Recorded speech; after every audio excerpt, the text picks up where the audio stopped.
Hola, ¿qué tal? ¿Cómo están? Mi nombre es Abraham Gómez. Espero que estén teniendo un gran día. Bienvenidos a una clase más de taller de microenseñanza. Es un placer poderles acompañar.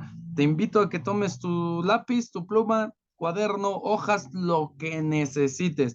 El día de hoy tenemos un tema súper interesante aquí en el taller de microenseñanza y pues vamos a tener un poquito de estudio acerca de los materiales didácticos, ¿no? ¿Qué son los materiales didácticos?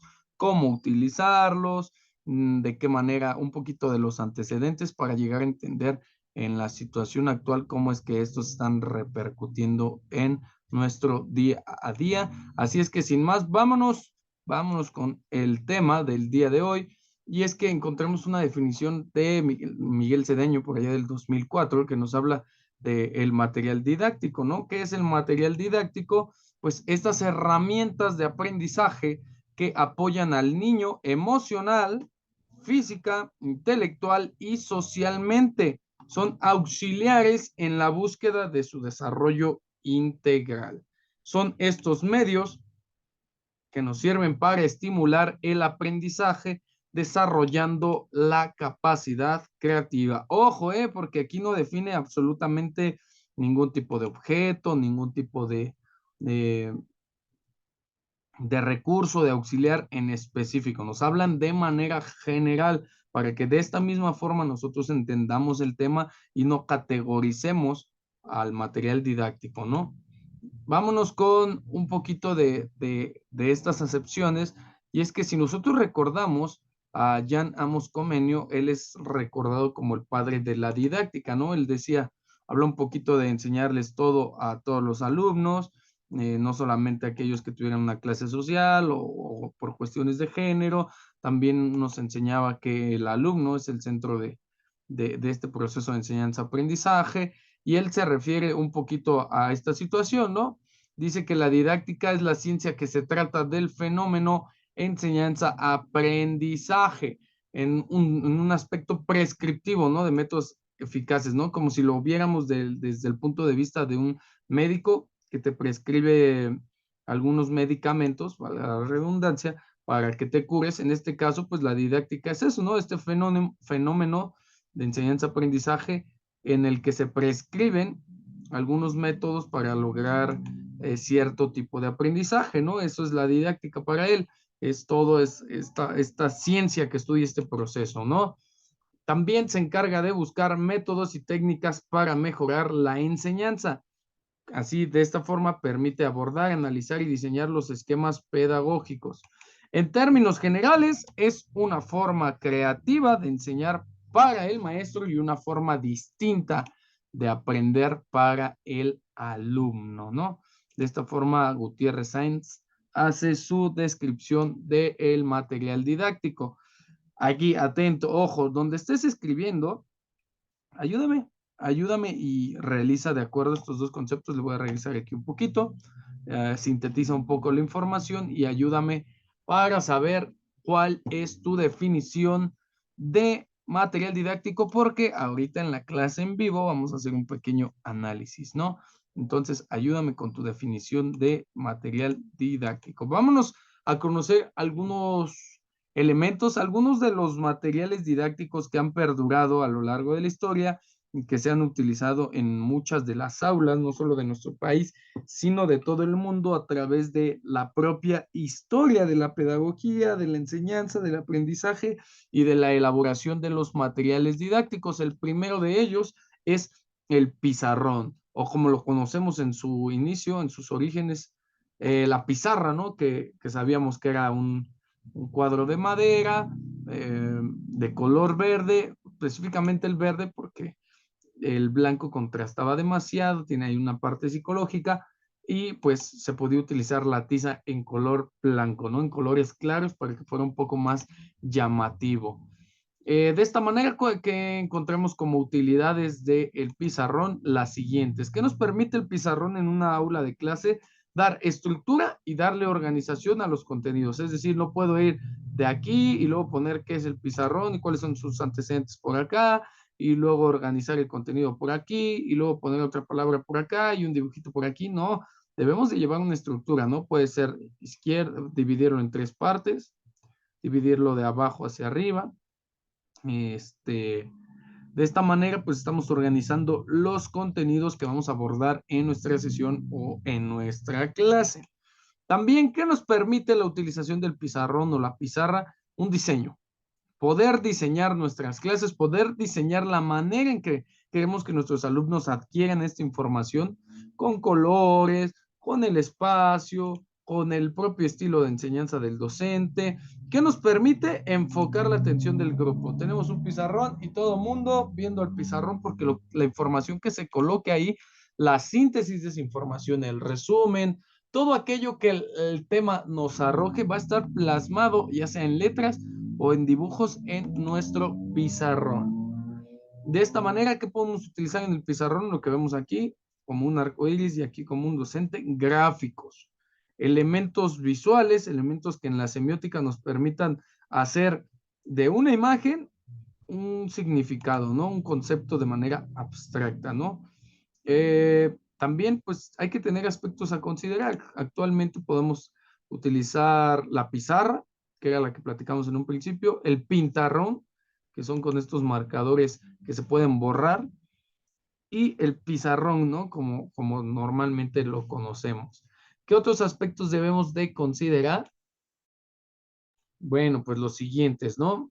Ya la actualidad nos permite tener pizarras magnéticas, que son con estos pizarrones con imanes para ahí hablar un poquito más de estrategia, un poquito más de ubicación geográfica, de puntos cardinales, etcétera. Y pizarrones digitales a través del celular y de estas aplicaciones que nos permiten tener ahí una aula compartida, ¿no? Un pizarrón compartido, es lo que debemos de considerar. Ahora, vamos a hablar de si lo veíamos en un contexto evolutivo de lo que vendría siendo el abuelito del proyector, y también es un proyector solo que dividido en dos, ¿no? El proyector es una función y los acetatos son otra función. Vamos a hablar un poquito del retroproyector y de los acetatos. ¿Qué son los acetatos? Son gráficos, fotografías, esquemas, todo aquello que se pueda imprimir o fotocopiar sobre hojas transparentes que se proyectan sobre una pantalla a través de un retroproyector, que es este que tenemos aquí, constituyen un recurso didáctico excelente para apoyar clases o presentar cualquier tema en grupos numerosos. ¿Por qué? Porque lo podemos proyectar en la pared y la imagen se amplía, ¿no? Existe esa amplitud para que todos podamos tener el objeto de conocimiento, pues, un poco más palpable, ¿no? Visible. ¿Qué es un acetato? Algo muy similar a esto. Permítanme tantito. Y es este material del tamaño de una hoja. ¿Qué puede incluir? Imágenes. Puede incluir imágenes. Lo vemos aquí, es una imagen. Esta imagen está proyectada y el acetato lo tenemos aquí abajo. Los acetatos los podemos, anteriormente llevabas la imagen, lo metías a tu copiadora y tu copiadora se imprimía esa imagen y la podías proyectar, pero también se podía hacer como lo vemos aquí en la imagen, únicamente utilizando plumones indelebles o plumones de tinta borrable. Ponías tu acetato e ibas realizando aquí, ¿no? Tus anotaciones, tus esquemas, tus gráficos, tus dibujos, y estos iban proyectando. Esto de manera directa, ¿no? Escribir con plumones, y de manera indirecta, pues utilizando las impresiones, la computadora, la máquina de escribir, después fotocopiar esa copia o esa impresión a acetato y proyectarla, ¿no? El retroproyector que permitía, pues, poner, ¿no? Nuestro acetato y superponer la imagen ampliada, ¿no? En una mayor amplitud. En la actualidad ya no se utiliza tanto, se ve como un material didáctico que se puede utilizar en zonas en donde, pues, el recurso del proyector actual que conocemos en estos años, en el 2023, y es que cada año salen nuevos modelos, ¿no? Entonces, este ya está quedando un poco obsoleto. Sí se utiliza, pero ya es un poco como un recurso menos utilizado, ¿no? Un recurso en desuso, por llamarlo de alguna forma. Otro de los materiales didácticos que vamos a ver hoy tiene una gran cantidad de historia, todos lo utilizamos en diferentes cosas para diferentes actividades y es el papel, ¿no? Quiero que veamos las imágenes que tenemos aquí en la diapositiva, papel de colores, que eso para la época de los chinos pues era como algo súper novedoso y vamos a hablar un poco del antecedente de este material didáctico. Sabemos que tras la utilización en los egipcios de los papiros, esto ya se veía como un avance, ¿no? Un avance en el material didáctico. Pero si nos vamos a la época primitiva, en la época de las cavernas, no teníamos papel, pero teníamos paredes que servían como una manera de dejar evidencia, ¿no? Evidencia de las actividades económicas, domésticas y de casa de las personas que habitaron en esos tiempos.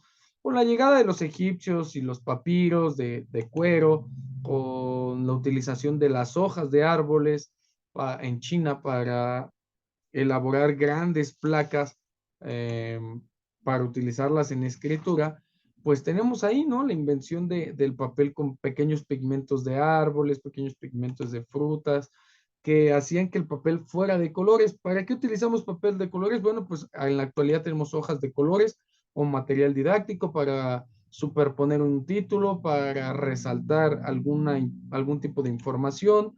También encontramos las hojas de colores como material didáctico de manera en la que podamos elaborar productos de esta forma, ¿no? Un sacapuntas, algo que podamos utilizar dentro de un sacapuntas, un contenedor de plumones, de lápices, de colores, todo como material didáctico, ¿no?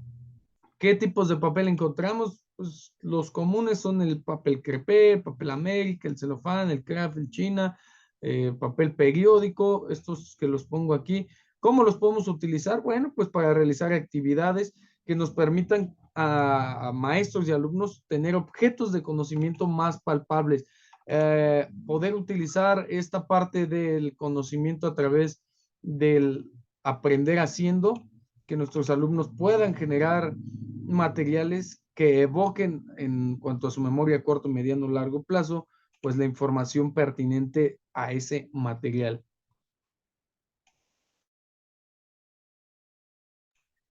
¿Qué más podemos encontrar el papel? Bueno, el papel tiene diferentes presentaciones, ¿no?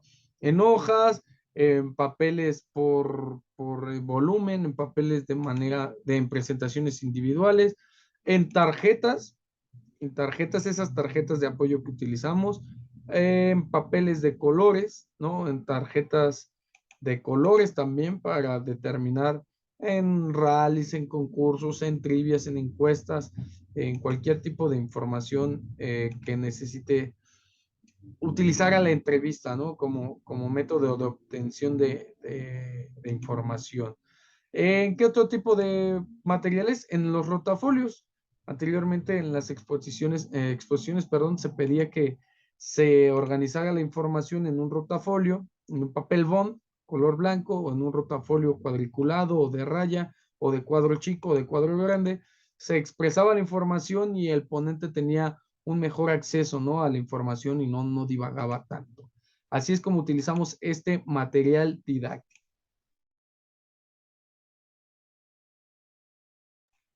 Y lo que platicábamos, ¿no? Ahorita en este momento del cañón y la computadora. Actualmente la computadora y el cañón en el salón de clases ya es uno de los básicos, ¿no? Juan Amos Comenius creía, porque estamos hablando del padre de la didáctica, que el método audiovisual, es decir, el ver y escuchar, era mucho más enriquecedor para la época, imagínense la época que estamos hablando, ya que se estimula no solamente el sentido auditivo, sino el sentido visual al mismo tiempo, ¿no? De manera simultánea, haciendo de este método, el audiovisual, un material más completo para el alumno. ¿Qué entendemos por método audiovisual? En la actualidad, la utilización de aplicaciones, la utilización de videos, la utilización de sonidos, la utilización de ambos en conjunto o por separado o uno mientras está ausente el otro, o viceversa, ¿no? ¿Qué nos permite el cañón y la computadora? Proyección de las imágenes, ¿no? Aquí lo ponemos en este destello, en este pequeño destello en la diapositiva. Nos permite el método audiovisual, el de ver y escuchar al mismo tiempo, el de la elaboración de los gráficos. Estos gráficos que tenemos aquí, pues nos refieren uno al material didáctico para que lo conozcamos. Esto es un proyector caricaturizado y esto es una caricatura de una computadora, específicamente de una computadora personal, ¿no? Lo que conocemos como una laptop. De esta forma, pues podemos encontrarle pros y contras. Los pros es que cada año la tecnología nos ofrece una mejora en la calidad de sus servicios, en la digitalización, en los píxeles, en el audio, en los gráficos para las imágenes. Y la otra es que así como se van adaptando, pues también van quedando en desuso, ¿no? Y hay que estar ahí paralelos a esta constante evolución.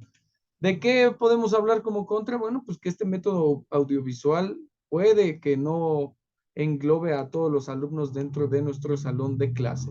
Otros materiales que encontramos como material didáctico, los GISes, aquí vemos la pizarra, aquí vemos que escribimos con GIS, ¿no? Con GIS virtual. Los pintarrones, que son estos pizarrones de color blanco para utilizarse con diferentes colores y con tintas que no se quedan marcadas de manera permanente, que podemos escribir y borrar y generar más ideas, ¿no? Y sintetizar de mejor forma los contenidos. Los peluches y los muñecos, ¿no? El teatro guiñol, la utilización de objetos que den un sentido de didáctica y de enseñanza y de aprendizaje, ¿no? Todo aquello que podamos utilizar. Esqueletos, en el caso de las clases de anatomía, aquí en esta presentación vemos algunos. Por ejemplo, el mapamundi puede ser un objeto de conocimiento, ¿no? Y hay que recordar, ¿no? Que el contexto también puede ser utilizado como material didáctico. Aquí, si vamos a hablar de plantas de sombra, podemos utilizar esta parte de nuestra aula de clase, ¿no? Plantas de poco riego, si estamos hablando de relojes, si estamos hablando de madera. Aquí tenemos ejemplos claros, ¿no? Si estamos hablando de aluminio, supongamos que esto es de aluminio. Si estamos hablando de papel, si estamos hablando del mundo, pues aquí podemos acceder, ¿no? A una pequeña parte de él. Lo podemos utilizar y obviamente las tecnologías de la información y de la comunicación también son algunos de los materiales. Para la clase en vivo, espero que hayas tomado nota, porque vamos a utilizar estas aplicaciones que nos permiten sintetizar la información en un solo tema. Yo ya lo hago aquí, pero quiero que entre todos diseñemos un par de estos trabajos. Mi nombre es Abraham Gómez. Espero que te haya gustado la clase de hoy y nos vemos en la clase en vivo.